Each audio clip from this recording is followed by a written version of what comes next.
My name is Tony Sofair. I'm a member of the city council my city is Byblos, Lebanon. Byblos is the old Greek name, and Jbel is the actual modern Arabic name. Byblos is an old city, and it was called by the Greek Byblos, Biblia, the city of the book. And this is why they call it like that, because the first alphabet that was found on the tomb of the king of Phoenicia, Hiram, was the mother of alphabet that later on went to Greece, and from Greece became the Latin alphabet that today is used in many languages, the Latin languages. Mm-hmm. So that's why my city is very important in history.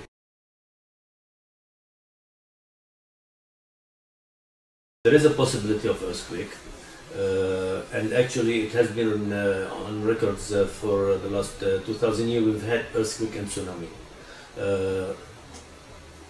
The recurrence of the earthquake is like each 500 years there is a big one. So the question is when it's going to happen. It can be tomorrow, it can be after many years, but regardless, we have to be prepared. From seeing other disasters now happening in the world, from seeing that the scale of disasters is becoming much bigger and much more frequent, you don't have any other choice. You have to be prepared.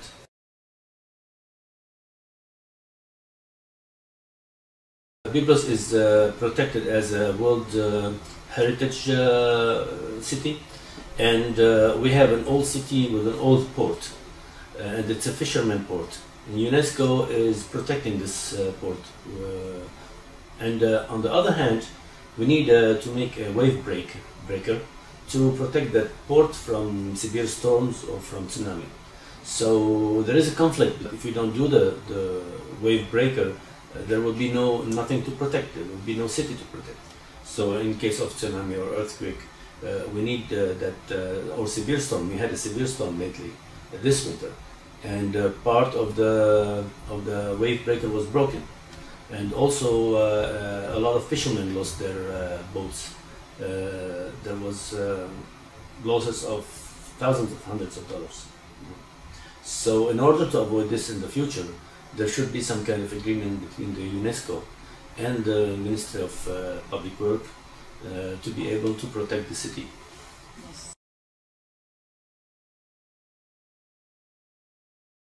So we're just now taking the first step in that long way.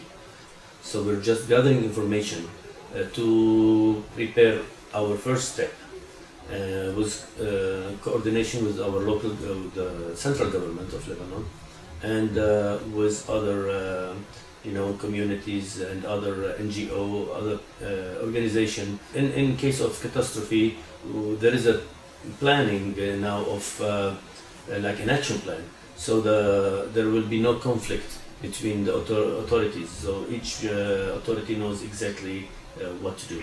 So we are in the process of doing that, and after this convention in Geneva, I'm gonna report to the mayor of Byblos. But I'm sure that the first step we will take, for example, we will not issue permit to building schools, hospitals, malls, except if they are resilient and if they are constructed under the code of seismic resilience.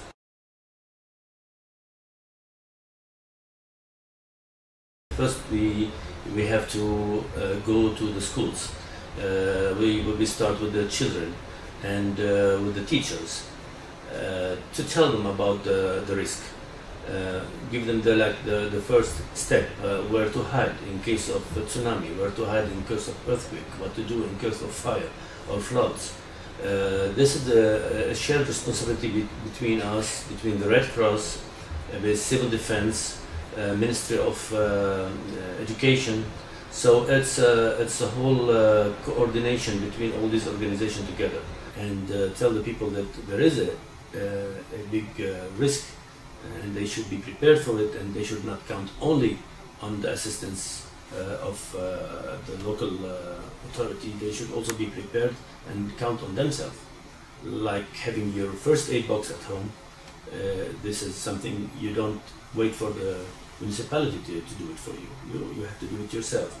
They will start to find solution on the small microscopic level, and our job then will come on the higher level when to give assistance to the fire brigade, the Red Cross, the hospital. But we have to start from the household, which is the cell of the society.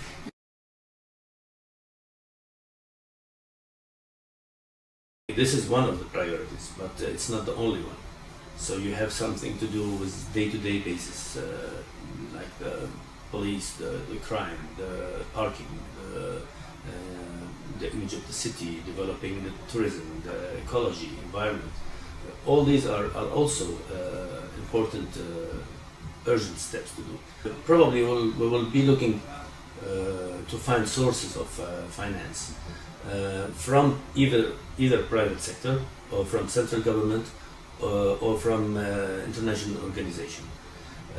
So the money should come from different sources. Lebanon has a very strong private sector. If we can give them motivation to be involved, I think they will be more than happy to invest in that. Insurance company, for instance, they have direct interest in being involved because they can profit. We don't have the culture of insuring our houses against earthquake, but once you raise that awareness, people will start to think about it, and they might start to insure their houses. So there is a profit. Will come back to insurance company. Therefore, the insurance company should help us to raise awareness.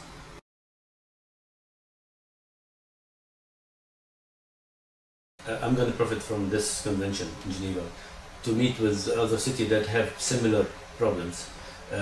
One of the cities that was mentioned to me that they can give us a lot of support is the city of Venice in Italy.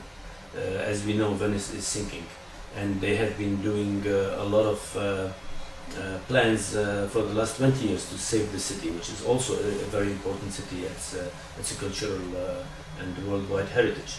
So I'm eager to meet the mayor of Venice also, to avoid the mistakes that they have, for example, had in the past.